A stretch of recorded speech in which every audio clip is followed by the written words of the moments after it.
Praise lord.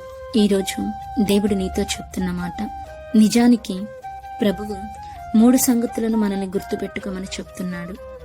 అవి కాని నువ్వు గుర్తుపెట్టుకోగలిగితే ఈ లోకంలో నీకు ఎలా బ్రతకాలో ఒక అవగాహన వచ్చింది. మొదటిగా ఆయన నీకంటూ కొన్ని వాగ్దానాలు ఇచ్చాడు. ఆ వాగ్దానాలను తప్పిపోయేవాడైతే కాదు, చెప్పినవి చెప్పినట్టుగా నెరవేరుస్తాడు.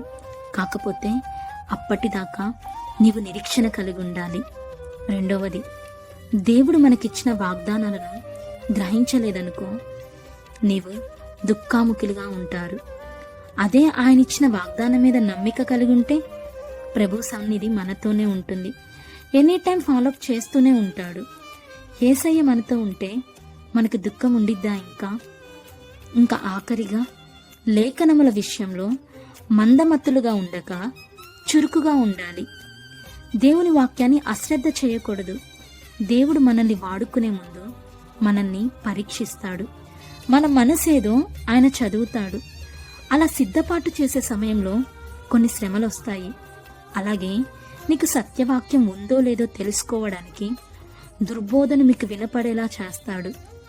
మానవ నైజం మొదటి నుండి కూడా అబద్ధానికే ఆకర్షితమైంది. వీటిని నువ్వు గ్రహించలేదనుకో, విశ్వాస భ్రష్టంలో పడిపోతావు. Download ShareChat.